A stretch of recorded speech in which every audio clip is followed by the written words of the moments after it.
खुदावंद यीशु मसीह के ज़िंदा जलाली और अद्भुत नाम में आप सभी को मेरा सलाम। एक बार फिर यह मुबारक दिन खुदावंद ने हमारी ज़िंदगी में सौंपा है ताकि हम उसकी इबादत करने के लिए इकट्ठा हो सके। इकट्ठा होने का मतलब ये नहीं कि आज इस इबादत घर के अंदर आप इकट्ठा हैं, मगर आप स्क्रीन के ज़रिए या किसी और ज़रिए इस इबादत में शामिल हैं। खुदावंद आपके साथ है। चाहे आप बीमारी के बिस्तर पर पड़े हैं, खुदावंद आपके साथ है। चाहे आप अपने सोफे पर बैठकर अपने फैमिली के साथ इस इबादत में शामिल होते हैं, खुदावंद आपके साथ है। इस मुबारक दिन में बहुतेरों ने कोशिश करी कि उसको सलीब पर लटका कर, कब्र में दफना कर, पत्थर को रख कर वो उस आवाज़ को, उस जिंदा होने वाले जिस्म को, उस जिंदा होने वाले खुदा को दबाकर ख़त्म कर दें, उसकी आवाज़ को दबा दें, उस मसीहत को दबा दें। मगर ऐसा नहीं हुआ मेरे भाइयों बहनों। आप जानते हैं कि आज के मुबारक दिन, इस ईस्टर के दिन को, इस संडे मॉर्निंग को खुदावंद यीशु मसीह के लिए वो पत्थर हटाया गया और वो लोथ जिससे लहू बहता था, वो सर जिस पर कांटों का ताज रखा गया था, वो खुदा जिसके मुंह पे थूका गया था, जिसको थप्पड़ मारे गए थे, अब वो खुदा विक्टोरियस होकर, जो एक बार गुड फ्राइडे को मरा था, आज वो विक्टोरियस होकर एक बार फिर मेरे और आपके लिए जिंदा हो गया ताकि मैं और आप निजात पा सकें। मेरे भाई और बहनों, मुबारक हैं वो लोग जो खुदावन को उस कब्र में देखने के लिए नहीं, मगर उसके साथ इबादत करने के लिए, उसकी फेलोशिप करने के लिए उसके साथ हैं। मैं क्यों ये बात कह रहा हूं? क्योंकि खुदावन यीशु मसीह ने पहले ही कहा था, अपने लिए नबूवत की थी कि मैं मरूंगा और तीसरे दिन मुर्दों में से जी उठूंगा। फिर भी बहुत सारे चेले थे जो उसको कब्र में देखने के लिए गए। जब वो गए, पत्थर लुढ़का हुआ था। मरियम मगदलीनी जब वहां गई तो पत्थर लुढ़का हुआ था और उसने सोचा कि खुदावंद यीशु मसीह की लोथ को उठाकर उन्होंने कहीं और रख दिया या उसके साथ कुछ और कर दिया। मेरे भाई और बहनों, खुदावंद ऐसे लोगों को पसंद करता है जो उसकी इंस्ट्रक्शंस को जैसे वो देता है वैसे फॉलो करते हैं। खुदावंद यीशु मसीह ने पहले ही कहा था, मैं तीसरे दिन मुर्दों में से जी उठूंगा। अगर हम ईमान लाएं तो हमें कभी भी उस कब्र पर जाकर देखने की जरूरत नहीं है, क्योंकि हमें पता होगा कि वो पत्थर लुढ़का होगा और वो लोथ, वो जख्म खाई लोथ जो गुड फ्राइडे को वहां रखी गई थी, वो जिंदा होकर, खुदावंद यीशु मसीह जिंदा होकर एक बार फिर हमसे मिलने के लिए, हमारे साथ फेलोशिप करने के लिए तैयार होगा। कोई पत्थर, कोई कब्र उसको नहीं रोक सकती मेरे भाइयों बहनों। सिर्फ हमारा ईमान जो है वो उस पर होना चाहिए। हमें उसकी बातों पर ईमान लाना जरूरी होना चाहिए। और जैसे ईमान लाते हैं, खुदावंद हमारे लिए जिंदा होकर हमारे साथ फेलोशिप करता है। इमाउस के रास्ते पर वो दो चेले उसको मिले जिनकी आंखों पर पर्दा था, वो खुदावंद यीशु मसीह को पहचान न पाए। उसके बाद वो उसको घर ले गए और घर ले जाकर जब उन्होंने खुदावंद यीशु मसीह के साथ बैठकर खाना खाया, एक टेबल पर बैठकर उसके साथ इबादत करी, एक टेबल पर बैठकर उसके साथ भोजन किया, उसके बाद उनकी आंखें खुल गई। ये कम्युनियन होना, ये रिलेशनशिप होना खुदावंद के साथ जरूरी है उसके जिंदा हुए मौजे को देखने के लिए। क्या मैं और आप तैयार हैं? आइए हम इससे पहले दुआ मांगे। आइए हम कलाम को खोलें और कलाम में से निकालें लूका उसका 24 बाब, उसकी पहली 12वीं आयत हम लोग पढ़ेंगे। लूका रसूल की किताब उसका 24 बाब, उसकी पहली 12 आयत। और उसमें इस प्रकार से लिखा है, क्योंकि आप ये सब जानते हैं कि ये डिस्क्रिप्शन बहुत कॉमन है। लेकिन हफ्ते के पहले दिन जो सुबह सवेरे ही उन खुशबूदार चीजों को जो तैयार की थी लेकर कब्र पर आई, मगर और पत्थर को कब्र पर से लुढ़का हुआ पाया, मगर अंदर जाकर खुदावंद यीशु मसीह की लाश ना पाई। और ऐसा हुआ कि जब वो इस बात से हैरान थी तो देखो, दो शख्स बराक पोशाक पहने उसके पास आ खड़े हुए। जब वो डर गई और अपने सिर जमीन पर झुकाए तो उन्होंने उससे कहा, जिंदे को मुर्दों में क्यों ढूंढती हो? वो यहां नहीं, बल्कि जी उठा है। याद करो कि जब वो गलील में था तो उसने तुमसे कहा था, जरूर है कि इब्ने आदम गुनाहगारों के हाथ में हवाले किए जाए और मसलूब हो और तीसरे दिन जी उठे। उसकी बातें उन्हें याद आईं और कब्र से लौटकर उन्होंने उन 11 और बाकी सब लोगों को इन बातों की खबर दी जिन्होंने रसूलों से ये बातें कही थी। मरियम मगदलीनी और यूवान और याकूब की मां मरियम और उनके साथ वो बाकी औरतें थीं। मगर ये बातें उन्हें कहानी सी मालूम हुई और उन्होंने उनका यकीन ना किया।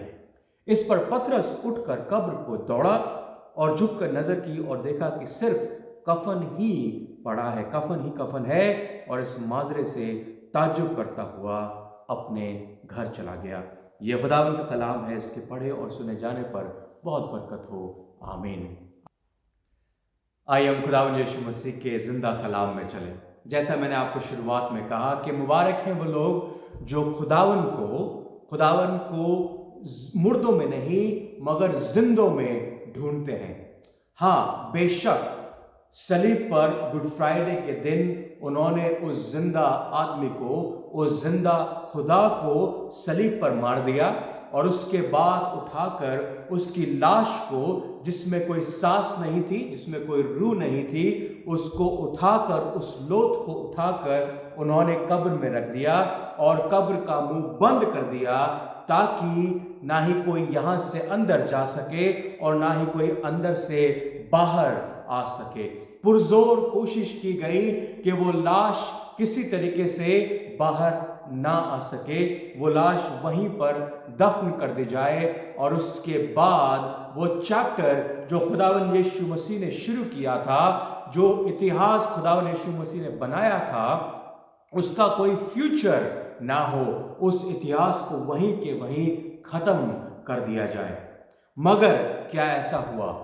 नहीं मेरे भाइयों बहनों, मुबारक है वो दिन जिस दिन खुदावंद यीशु मसीह मुर्दों में से जी उठा, और मुबारक है वो लोग जो उसको कब्र में नहीं, उसको मुर्दों में नहीं मगर उसको जिंदों में ढूंढते हैं। ये औरत जो थी वो उस कब्र पर गई ताकि वो कुछ खुशबूदार चीज़ों को जो तैयार की गई थी कब्र पर लाई, ताकि जो शरीर में से, जो उस लाश में से बदबू आती है, उस बदबू को खुशबू में तब्दील कर सके। मगर क्या देखा कि पत्थर लुढ़का हुआ है। उसके बावजूद भी उसको याद नहीं आया कि खुदावंद यीशु मसीह ने उनसे गलील में क्या कहा था। फरिश्तों को आकर उसे बताना पड़ा कि क्या उसने गलील में तुमसे यह वायदा नहीं किया था कि, क्या लिखा है, याद करो उसने क्या कहा था कि जरूर है कि इब्ने आदम गुनहगारों के हाथ में हवाले किए जाए और मसलूब हो, यस, और तीसरे दिन जी उठे। सिंपल। उस यीशु मसीह ने उनको पहले ही कह दिया था कि इब्ने आदम उन गुनहगारों के हाथ में पड़ेगा और मसलूब होगा, मगर तीसरे दिन मुर्दों में से जी उठा। दो बातें पूरी हुई, गुनहगारों के हाथ में पड़ा, यस, मसलूब हुआ, यस। जब दो बातें पूरी हुई तो तीसरी बात भी पूरी होगी कि वो मुर्दों में से जी उठेगा।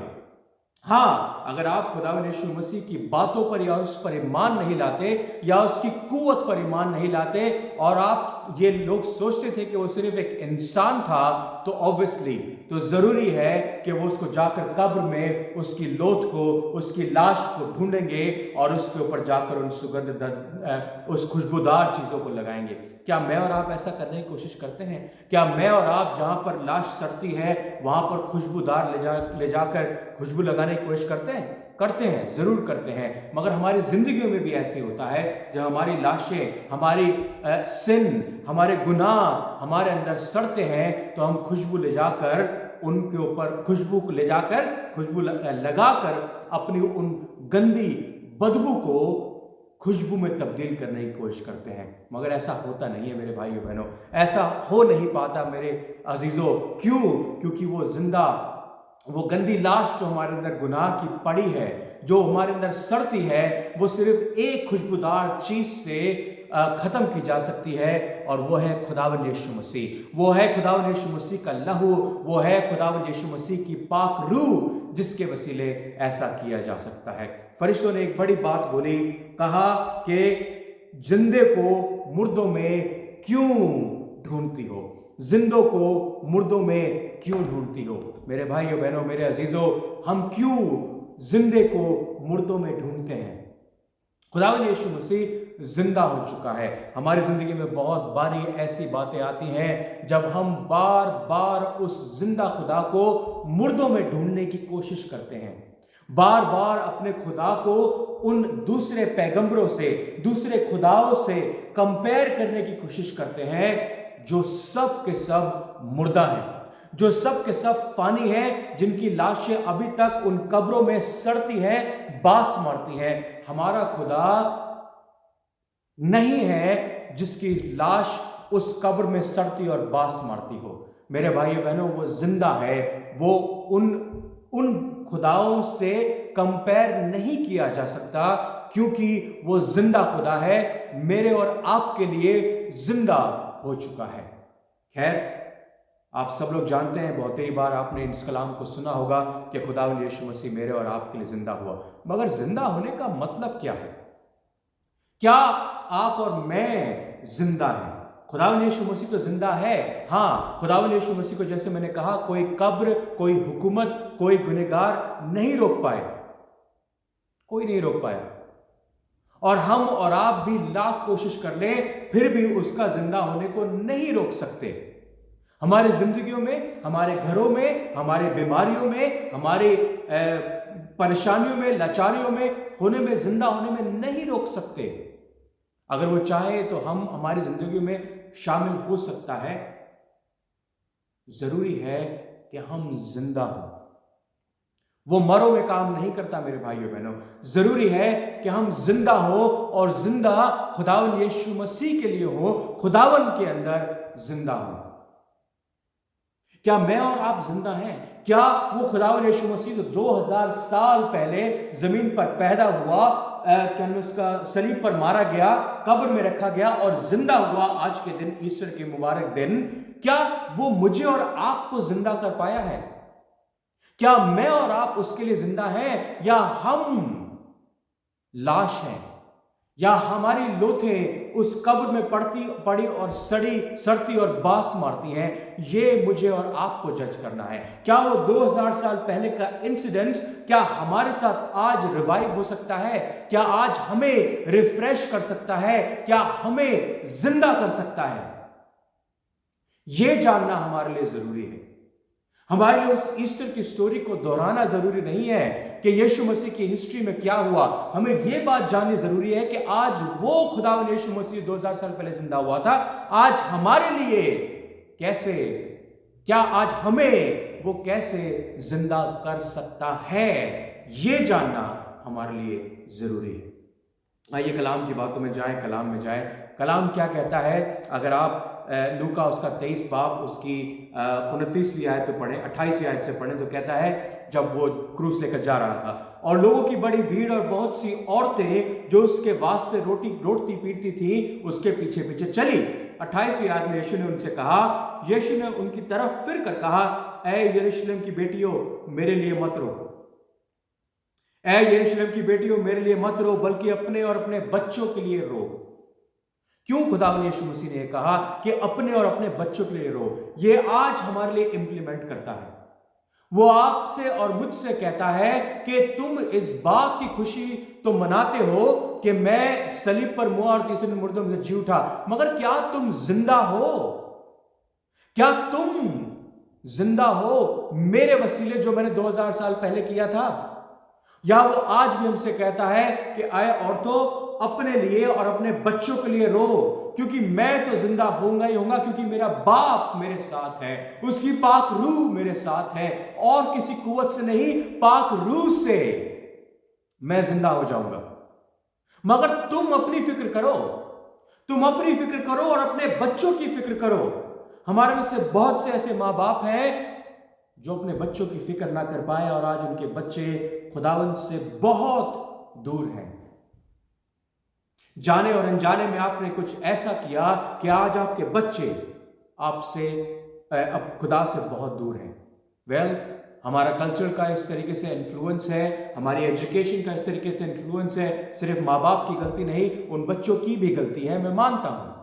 मगर कलाम कहता है, वो कहता है कि अपने लिए और अपने बच्चों के लिए रो, मेरे लिए रोने की जरूरत नहीं है। Because I am gonna be alive, are you alive? क्या तुम जिंदा हो, यह जानना जरूरी है। क्यों? क्योंकि अगर तुम अब तक गुनाहों में पड़े हो तो गुनाह की सजा सिर्फ एक है और वो है मौत। रोमियो उसका 6 बाब उसकी 23वीं आयत में पढ़े, क्या लिखा है? 22 से पकड़ते हैं। मगर अब गुनाह से आजाद और खुदा के गुलाम होकर तुमको अपना फल मिला, जिसमें पाकीज़गी हासिल होती है, इसका अंजाम हमेशा की जिंदगी है। यह खुदावन के नाम पे आपके और मेरे लिए प्रॉमिस है, यह वायदा है खुदावन का, राइट? क्योंकि कहता है, क्योंकि गुनाह की मजदूरी मौत है, मगर खुदा की बख्शिश हमारे खुदावन यीशु मसीह में हमेशा की जिंदगी है। जो हम गुनाह में चलते रहेंगे तो हम हमेशा मुर्दा ही रहेंगे। चाहे हमारी सांसें चलती हो मगर हम फिर भी मुर्दा ही रहेंगे, ना ही सिर्फ शरीर से मगर अपनी रूह से भी। हमारी रूह भी मुर्दा है और हमारा जिस्म भी मुर्दा है। क्यों? हमारी रूह हमारे खुदा के लिए मुर्दा है और हमारा जिस्म हमारे भाई के लिए, हमारी बहन के लिए, हमारे पड़ोसी के लिए मुर्दा है। खुदावंद यीशु मसीह ने कहा, जो तुमसे मोहब्बत, मुझसे मोहब्बत रखते हो तो मेरी हुक्मों को मानो, मेरे हुक्मों की पैरवी करो। क्या हम अपने हुक्मों की पैरवी करते हैं? उसने कहा, अपने बाप से मोहब्बत करो, अपने पड़ोसी से मोहब्बत करो, अपने बाप की इबादत करो, क्योंकि तुम्हारे काम तुम्हारे बाप के लिए मेरे जितने के समान है, मगर वही काम तुम्हारे पड़ोसी के लिए जरूरी है, उनके लिए करो। तो आज हम लोग जिंदा होते हुए भी अपने पड़ोसी के लिए मुर्दा है और हमारी रूहें हमारे खुदा के लिए मुर्दा है। इसलिए वो कहता है, मेरे लिए नहीं, अपने लिए और अपने बच्चों के लिए रो। क्यों? क्योंकि गुनाह की मजदूरी मौत है, मगर खुदा की बख्शिश, क्या? खुदा की बख्शिश कौन है? खुदावंद यीशु मसीह। हमारे खुदावंद यीशु मसीह में हमेशा की जिंदगी है। तो सिंपल कलाम मैं आपके सामने शेयर करना चाहता हूं। जो आप चाहते हैं कि आप हमेशा की जिंदगी को पा सके इस जमीन पर और आसमान पर, तो अपने शरीरों को, अपने जिस्मों को जिंदा करें खुदावंद यीशु मसीह में और अपनी रूहों को जिंदा करें खुदावंद यीशु मसीह में, ताकि आपके नेबर, आपका पड़ोसी आपको कबूल कर सके और आपका खुदा आपको कबूल कर सके। आप खुदावंद यीशु मसीह में इस पड़ोसी की मदद कर सके, ताकि खुदावंद यीशु मसीह में आपकी मदद कर सके और आपको हमेशा की जिंदगी में लेकर जा सके। कलाम मुश्किल नहीं है, कलाम बहुत सिंपल है। बड़ा सिंपल कलाम मैं आपके साथ में बांटना चाहता हूं। चलिए दोबारा निकालें, पहला कुरिन्थियों उसका 15 बाब उसकी 51 आयत से पढ़ेंगे। पहला कुरिन्थियों उसका 15 बाब। ए भाइयों, मेरा मतलब यह है कि गोश्त और खून खुदा की बादशाही के वारिस नहीं हो सकते और ना फना बका का वारिस हो सकती है। सिंपल। जो हम खुदावंद यीशु मसीह में तब्दील नहीं होते और अभी तक उस लाश को, उस गुनाह की लाश को अपने अंदर दबाए बैठे हैं और उसको अपने ऊपर कुछ खुशबूदार चीजें लगाकर अपने आप को सजाकर संवार कर खुदावंद को प्रेजेंट करते हैं या अपने भाई को प्रेजेंट करते हैं, वो कहता है कि ऐसे लोग खून और मांस जो है वो खुदावंद की बादशाहत के वारिस नहीं हो सकते।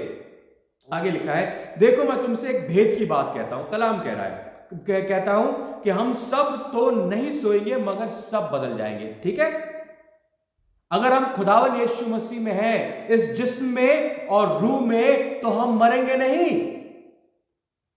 हम मरेंगे नहीं, हम खुदावंद यीशु मसीह में सो जाएंगे।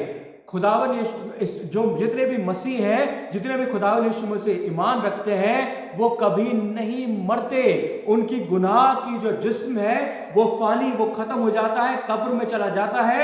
मगर वो इंसान जो खुदावन में सोता है, जो खुदावन में मरता है, वो कभी मरता नहीं, वो खुदावन में सोता है ताकि हमेशा की जिंदगी को पा सके, कलाम कहता है। और ये एक दम में, एक पल में पिछड़ा नरसिंगा फूका जाएगा, क्योंकि नरसिंगा फूका जाएगा और मुर्दे गैरफानी हालत में उठेंगे और हम बदल जाएंगे।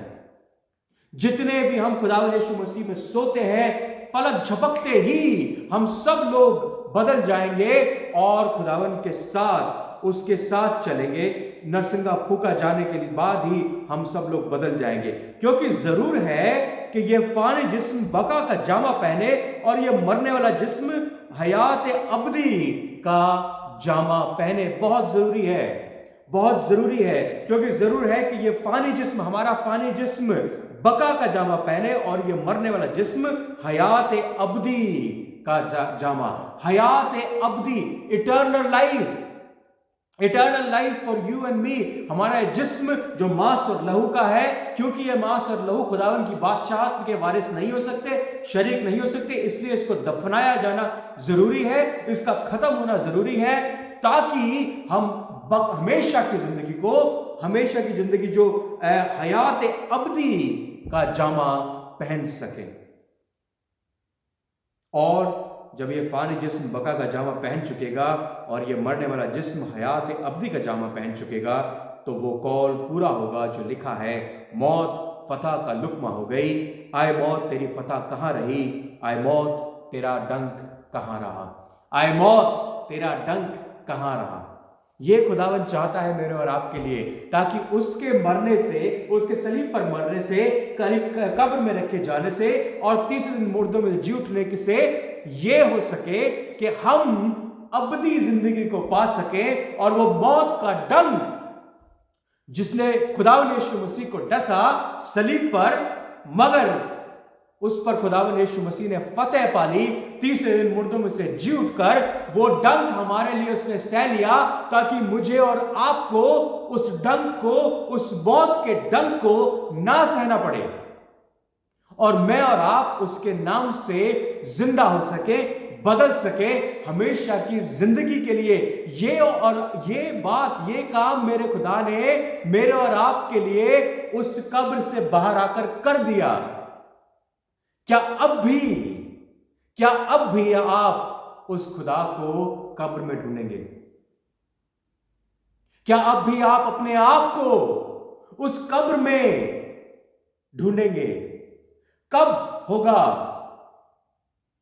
ये खुदावन के वो पत्थर हमारी कब्र उससे हटाया जाएगा? अब आप कहेंगे वो पत्थर कौन हटाएगा? फरिश्तों ने तो यीशु मसीह के लिए हटा दिया, हमारे लिए कौन हटाएगा? यीशु मसीह ने वो पत्थर हटा दिया है आपके लिए। दरवाजा खुला है, दरवाजा खुला है हमारे लिए। लिखा है क्या? रेवलेशन, मुकाशवा की किताब, उसका 3 बाब उसकी 20वीं आयत में, वो दरवाजे पर खड़े हुए खटखटाता है मेरे और आपके के लिए। जो दरवाजा खोलेगा वो उसके साथ आएगा और उसके साथ रिफाकत करेगा। अब ये कब्र का दरवाजा, जो कब्र का जो पत्थर था, बड़ा पत्थर, वो उसने दरवाजे में तब्दील कर दिया और वो मेरे और आपके दरवाजे पे खड़ा हुआ खटखटा रहा है। हमें दरवाजा खोलने की जरूरत है, हमें दरवाजा खोलने की जरूरत है। और उसके बाद वो कहेगा, लाजर तू जो 4 दिन मुर्दों में से जी उठा था, तू जो 40 साल मुर्दा रहा, तू जो 80 साल मुर्दा रहा, तू जो 10 साल मुर्दा रहा, बाहर आ जा। और लोग कहेंगे, खुदावन यीशु मसीह, इसमें से सरती बास, इसमें तो बदबू आती होगी। उसने कहा, डोंट वरी, मुझे बदबू की परवाह नहीं है, क्योंकि अब ये जिंदा है। खुदावन यीशु मसीह की पाक रूह के साथ जिंदा है, खुदावन यीशु मसीह में जिंदा है। तो क्या मैं और आप खुदावन यीशु मसीह के लिए उस दरवाजे को खोलने के लिए तैयार हैं? ये कलाम हमसे कहना चाहता है। क्या हम उस अब्दी जिंदगी के लिए तैयार हैं? क्या हम अभी तक उस कब्र के अंदर दफन रहना चाहते हैं, उस अंधियारे में, उस तिफिर में चलना चाहते हैं, उसी में रहना चाहते हैं और उस रोशनी के बायस नहीं बनना चाहते, क्योंकि हम अपने आप को बदलना नहीं चाहते और हम उस गुनाह में रहकर उस मौत को पाना चाहते हैं जो अबदी मौत है, अबदी जिंदगी नहीं है। कितने हैं ऐसे? अपने आसपास पलट कर देखिए, सब कब्रों में पड़े हैं, दफन हैं, बदबू मारते हैं, मगर आप आज इस कलाम को सुनते हैं। अपने दरवाजों को खोलिए, अपने दिल के दरवाजे को खोलिए, ताकि वो आपके अंदर के लाजर को कह सके, लाजर जो तू 4 दिन से मरा पड़ा था, बाहर आ, क्योंकि मैं तुझे जिंदा करना चाहता हूं। और ये जिंदगी सिर्फ यहां की ही नहीं, जमीनी जिंदगी नहीं, मैं तेरे पत्थर के दिल को निकालकर मांस और लहू का दिल तो दूंगा जमीन पर, मगर मैं तुझे अपने साथ अबदी जिंदगी के लिए, अपने साथ रहने के लिए तुझे जिंदा करता हूं, ताकि तू अबद की जिंदगी पा सके। ये कलाम कहता है मुझसे और आपसे। फिलिपियों उसका 3 बाब उसकी 10वीं और 11वीं आयत पढ़े तो उसमें लिखा है, और मैं उसको और उसके जी उठने की कुदरत को और उसके साथ दुखों में शरीक होने को मालूम करूं और उसकी मौत से मुशाबहत पैदा करूं, ताकि किसी तरह मुर्दों में से जी उठने के दर्जे तक पहुंचूं। अब ये आपके हाथ में है, ये बॉल आपके कोर्ट में आ गई और आपको कहा जा रहा है कि अब मैं क्या करूं। पौलुस कहता है फिलिपियों में 3 बाब के अंदर, I want to know Christ, मैं खुदावन को जानना चाहता हूं, yes to know the power of his resurrection, मैं उस ताकत को, उस कुवत को जो रेजरेक्शन से, जो उसके पुनरुत्थान से, जो उसके मुर्दों में से जी उठने से हुई है, उसमें शामिल होना चाहता हूं। पार्टिसिपेशन इन हिज सफरिंग, उसके दुखों में शामिल होना चाहता हूं।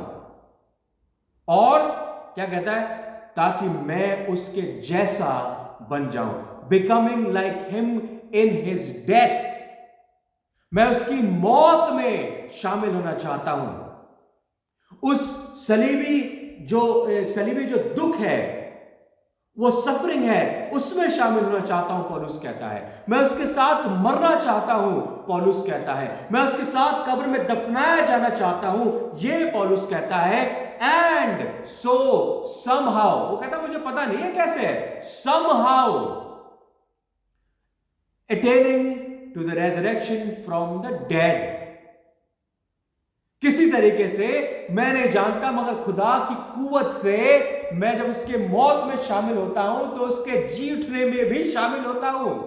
यह खुदा का कलाम हमसे कह रहा है। मैं दोबारा पढ़ता हूं, बड़ी खूबसूरत आयत है। और मैं उसको और उसके जी उठने की कुदरत को और उसके साथ दुखों में शरीक होने को मालूम करूं और उसकी मौत से मुशाबत पैदा करूं, उसकी सलीब और उसकी सफरिंग में शामिल हूं, ताकि किसी तरह, मैं नहीं जानता, पौलुस कहता है किसी तरह, किसी भी तरीके से मुर्दों में से जी उठने के दर्जे तक पहुंचूं।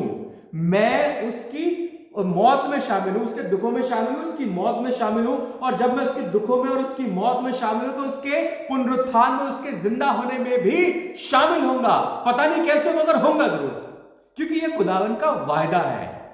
What a beautiful word, isn't it? What a beautiful promise. कितना खूबसूरत वायदा खुदा ने हमारे साथ कर दिया कि तुम मेरी मौत में शामिल होगे तो तुम मेरे जिंदा होने में भी शामिल होगे। और ये मौत और ये जिंदगी तो सिर्फ यहां की है जो फानी है, मगर मैं तुम्हें अबदी जिंदगी देने के लिए तैयार हूं, अबदी जिंदगी देने के लिए। रोमियो 6 बाब उसकी 8वीं से 11वीं आयत में पढ़े, क्या लिखा है? क्योंकि जो मुआ वो गुनाह से बरी हुआ, जो मुआ वो गुनाह से बरी हुआ, बस अब हम मसीह के साथ मुए तो हमें यकीन है कि उसके साथ जिएंगे भी। जब हम खुदावंद यीशु मसीह में मरेंगे तो हमें पक्का यकीन है कि हम खुदावंद यीशु मसीह में जिंदा भी होंगे, क्योंकि ये जानते हैं कि मसीह जब मुर्दों में से जी उठा तो फिर मरने का नहीं। एक बार जब यीशु मसीह मुर्दों में से जी उठा तो कोई ऐसी हिकमत, कोई ऐसी हुकूमत, कोई ऐसी ताकत नहीं जो उसको दोबारा मार दे। ये खुदा की बात हो रही है, खुदा के इकलौते बेटे की बात हो रही है, बाप, बेटे और रूह कुदूस की बात हो रही है। उस बेटे को जिसको खुदा ने एक बार जिंदा कर दिया, उसको कोई मार नहीं सकता। ये कलाम कहता है कि क्योंकि जानते हैं कि मसीह जब मुर्दों में से जी उठा तो फिर नहीं मरने का, तो मौत का फिर उस पर इख्तियार नहीं होने का। यह बात सच है, राइट। दोबारा कोई उसको मार नहीं सकता, क्योंकि 10वीं आयत में, क्योंकि मसीह जो मुआ गुनाह के एतबार से एक बार मुआ, मगर अब जो जीता है तो खुदा के एतबार से जीता है, खुदा की ताकत, खुदा की कुव्वत से जीता है, कोई इसमें शक और शुबा है ही नहीं। 11वीं आयत पढ़े, ब्यूटीफुल।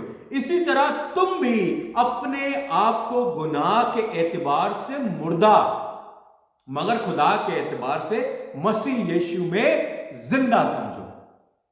है ना ब्यूटीफुल?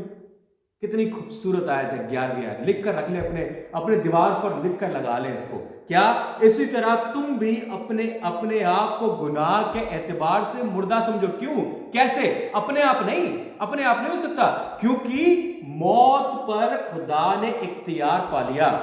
मौत जो उसको गुनहगारों ने दी, यस, उन गुनहगारों ने दी, मगर खुदा ने उसको जिंदा कर दिया और अब दोबारा मौत नहीं आने की उसके ऊपर। तो जब दोबारा मौत नहीं आएगी तो उसने आपको क्या किया? आपके गुनाहों से आपको छुड़ौती दे दी, आपके गुनाह से आपको बचा लिया, और गुनाह के लिए अब आप मुर्दा हैं। यह हमारा ईमान है कि गुनाह के लिए अब आप मुर्दा हैं, मगर खुदा के एतबार से मसीह यीशु में जिंदा हैं।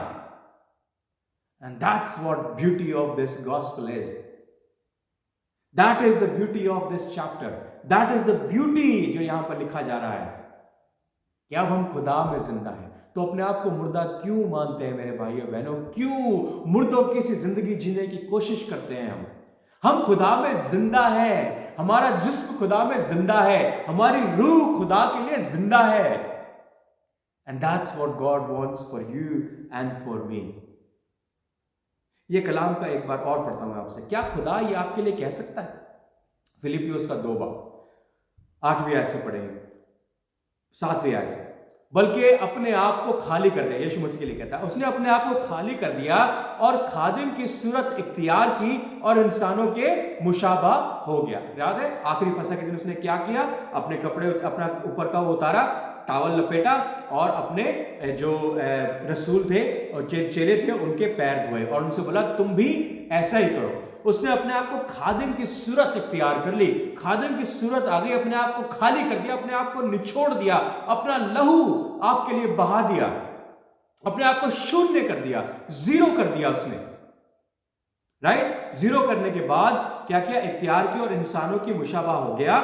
8वीं आयत, और इंसानी शक्ल में जाहिर होकर अपने आप को पस्त कर दिया, यहां तक फरमादार रहा कि मौत, हां मौत, बल्कि सलीबी मौत गवारा करी। किसके लिए? मेरे और आपके लिए। इसी वास्ते खुदा ने भी, देखिए 9वीं आयत, अब ये खूबसूरत आयत है, इसी वास्ते खुदा ने भी उसे बहुत सर बुलंद किया और उसे वो नाम बख्शा जो सब नामों से आला है। मैं जानता हूं कि ये खुदावंद यीशु मसीह के लिखा गया और किसी से उसका कंपैरिजन हो ही नहीं सकता, मगर अगर मैं और आप, कोई दुनिया हमें देखे तो क्या कोई ये हमारे लिए कह सकता है? क्या खुदा हमारे लिए कह सकता है कि मेरे बेटे, मेरी बेटी, तूने अपने आप को इतना जीरो कर लिया, अपने सूरत, अपने खादिम की सूरत तूने इख्तियार कर ली इंसान के लिए और खुदा के लिए कि मैं खुदा तुझे सर बुलंद करता हूं, मैं तेरे नाम जो, और उसे वो नाम बख्शा सब नामों से आला है। हमें वो नाम नहीं मिल सकता ऑब्वियसली, मगर क्या खुदा हमें सरबुलंद कर सकता है? कर सकता है, कह सकता है कि मैं तुझे सरबुलंद करता हूं। इंग्लिश में क्या लिखा है? Therefore God exalted him to the highest place and gave him the name that is above every name. What do we want to be exalted? Not for the people, not for the public, not for this world, but exalted by our God. खुदा हमें सरबुलंद कर सकता है। क्या हम ऐसे हैं? क्या हमने अपने आप में इतनी हलीमी अपनाई है? क्या हमने अपने क्या कहते हैं खादिम की सूरत इख्तियार करी है इंसानों के लिए और खुदा के लिए कि खुदा हमसे कह सके, खुदा हमें सरबुलंद कर सके और हम उस मौत को चूम सके जो खुदावंद यीशु मसीह हमारे रखता है। वो परसिक्यूशन, वो सताव जो हमारे लिए चर्चेस में लोगों के बीच में, हाकिमों के बीच में हम पर किया जाने वाला है या किया जा रहा है। मुबारक है वो मौत। उन तमाम अपोस्टल्स को, तमाम प्रेरितों को, तमाम रसूलों को जब मौत आई तो उन्होंने हंसकर उस मौत को अपना लिया, क्योंकि वो मौत उनके लिए, स्टिफनस को जब पथराव किया जा रहा था तो खुदा उसके सामने था। वो कहता है मैं उस खुदा को देखता हूं जो यीशु मसीह खुदा बाप के दाहिने हाथ बैठा है, और उन्होंने उसे पत्थर मार मार कर मार दिया। और उसने आखिर में क्या कहा? ऐ बाप इन्हें माफ कर। क्या ऐसी खादिम की सूरत हमने इख्तियार की है अपने लोगों के लिए और अपने खुदा के लिए? करी है तो गॉड विल एक्सॉल्ट यू। खुदा तुम्हें सरबलंद करेगा, खुदा तुम्हें बरकत देगा। क्यों? क्योंकि आखिरी में लिखा है, रोमियो उसका 14 बाब उसकी 8वीं आयत पढ़े। क्या लिखा है? 7वीं आयत से पढ़े, सॉरी। क्योंकि हम में से ना कोई अपने वास्ते जीता है ना कोई अपने वास्ते मरता है। अब ये भी एक बड़ी ब्यूटीफुल बात है, नहीं? पौलुस कह रहा है कि ना मैं अपने लिए जीता हूं ना ही मैं अपने लिए मरता हूं। मैं कुछ नहीं करता अपने लिए। I just belong to my God, just him. कहता है 8वीं आयत में, अगर हम जीते हैं तो खुदा के वास्ते जीते हैं, और अगर मरते हैं तो खुदावन के वास्ते मरते हैं। बस हम जिए या मरे खुदावंद ही के हैं। बस हम जिए या मरे हम खुदावन के लिए ही हैं। क्योंकि मसीह इसलिए मुआ और जिंदा हुआ कि मुर्दों और जिंदों दोनों का खुदावंद हो। वो मेरा और आपका, और वो मुर्दों का जो हमसे पहले जा चुके हैं, उन सब का खुदा है। जितने खुदावन यीशु मसीह के नाम में मरते या सोते हैं, वो जिंदा होके खुदावन के साथ उसकी अब्दी जिंदगी को पाते हैं। पौलुस कहता है अब मैं नहीं जीता, अब मैं नहीं जीता, मैं जीऊं चाहे मरूं, मैं खुदा का हूं। I just belong to him. अच्छा, ये जिंदा और मुर्दे की वो बात नहीं कर रहा जिस्म की मैं बात कर रहा हूं, जिसमें हमारे अंदर वो गुनाह की लाश सड़ती और बदबू मारती है, और हम उसको झाड़ फुकार कर खुशबू लगाकर बाहर घूमते हैं और अपने आप को बड़ा ब्यूटीफुल दिखाते हैं। उसकी बात नहीं कर रहा। ये उस जिंदगी की बात कर रहा है जब खुदावन आपके साथ बैठकर आपकी आंखों को खोल देता है और आपके साथ रिफाकत करता है। जब वो आपके दिलों पर खटखटाता है, अपने दरवाजे को खोलते हैं और उसके साथ एक टेबल पर बैठकर, एक मेज पर बैठकर उसके साथ शामिल होते हैं, उसके लहू और उसके जिस्म में। इस रिफाकत की, इस जिंदगी की वो बात कर रहा है मेरे और आपके लिए। बस हम जिए या मरे खुदावन के ही हैं। क्या मेरे भाइयों बहनों कोई ऐसा है जो आपके लिए कहता हूं, जब आपको कोई ढूंढे तो वो आपसे आकर कहे मुर्दों को, जिंदे को मुर्दों में क्यों ढूंढते हो? ये बंदा जिंदा है क्योंकि हमने इसको ऐसे काम करते देखे हैं जो मुर्दा नहीं, जिंदा ही कर सकते हैं। इंसान आपको सरबलंद करे और खुदा भी आपको सरबलंद करे और कहे, आपके लिए कहे कि मैं तुझे सरबलंद करता हूं मेरे और मेरे बेटी, तूने उस खादिम की सूरत इख्तियार कर ली ताकि तू जिए या मरे खुदावन की कहला सके, खुदावन का कहला सके। तो मेरे भाइयों बहनों, आज इस मुबारक दिन में खुदावन के साथ आए, अपनी उस गुनाह की लाश से बचें, उसको निकाल फेंकें, और उस कब्र में जिस पे हम पड़े हैं, जहां पर अंधेरा है, जहां पर बदबू है, जहां पर सीलन की सड़न है, उससे बाहर निकलकर खुदावन की उस दस्तक पर आवाज दें और उस दरवाजे को खोलें ताकि खुदावन आपके साथ बैठकर रिफाकत कर सके, पाक रूह की रिफाकत और शराकत आपके साथ हो सके और आप उसमें नई जिंदगी पा सकें। उसको मुर्दों में नहीं, उसको जिंदों में ढूंढें, क्योंकि वो जिंदा खुदा है और ऐसा कोई खुदा नहीं जो जिंदा है, सिर्फ और सिर्फ खुदावन यीशु मसीह जिंदा है। तो आपको उसको किसी से कंपेयर करने की, ढूंढने की जरूरत नहीं। अपने दिल में ढूंढ कर देखें, खुदावन आपके साथ है। जब आप खुदावन में मुड़ते हैं, वो आपके साथ हमेशा होता है। खुदावन आपको बहुत बरकत दे, बहुत बहुत बरकत दे। आए हमारे बाप की दुआ हम एक साथ दोहराएं। आए हमारे बाप, तो जो आसमान पर है, तेरा नाम पाक माना जाए, तेरी बादशाहत आए, तेरी मर्जी ऐसे आसमान पर पूरी होती है, ज़मीन पर ही पूरी हो। हमारे रोज़ की रोटी आज हमें बख्श दे, जिस तरह हम दूसरे गुनाहों को माफ़ करते हैं, तू भी हमारे गुनाहों को माफ़ कर। हमें आजमाइश में न पड़ने दे, बल्कि बुराई से बचा, क्योंकि बादशाहत, कुदरत और जलाल हमेशा हमेशा हमेशा हमेशा तेरी है। आमीन आमीन। मुझे यकीन है इस बात के ज़रिए खुदावन ने आपको ज़रूर छुआ होगा, आपके जिस्मों को, आपकी रूहों को छुआ होगा, और हम सब आने वाले वक्त में ज़िंदा होकर जिएंगे, अपने जिस्म में, अपनी रूह में, अपने लोगों के लिए, अपने खुदा के लिए ज़िंदा होकर जिएंगे। और खुदावन यीशु मसीह ने जैसे सलीब पर आखिरी कलमा कहा, आए बाप मैं अपनी रूह तेरे हाथ में सुपुर्द करता हूँ, वैसे ही हम अपने आप की अपनी रूह, जब हमारा वक्त आएगा तो अपनी रूह अपने उस बाप के हाथ में सुपुर्द करेंगे, इस कॉन्फिडेंस के साथ कि हमने इस ज़मीन पर ज़िंदा होकर अपनी ज़िंदगी को बिताई है, ताकि जब हम खुदावन में ज़िंदा किए जाएं तो उसके साथ उसकी रिफाकत शराकत आसमान पर फिरदौस में कर सकें। खुदावन आपको बहुत बरकत दे, आपके बच्चों को बरकत दे, आपके पड़ोसियों को बरकत दे, और आपके कामों में आपको सक्सेसफुल बनाए। आइए हम कलाम बरकत से जाएं। हमारे खुदावन यीशु मसीह का फजल, खुदा बाप की मोहब्बत और पाक रूह की रिफाकत और शराकत आज से लेकर हम तमाम मसीहों के साथ, तमाम मसीह ईमानदारों के साथ, और ख़ास तौर से उन जिंदा लोगों के साथ जो खुदावन में जीते और खुदावन में मरते हैं, उनके साथ हमेशा हमेशा होती रहे। आमीन आमीन आमीन। तो एक बार फिर खुदावन यीशु मसीह के नाम से आप सभी को मेरा सलाम, और ये मुबारक दिन आपके लिए बहुत बरकत को लेकर आ सके।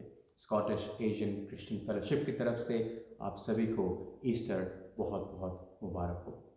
आमीन।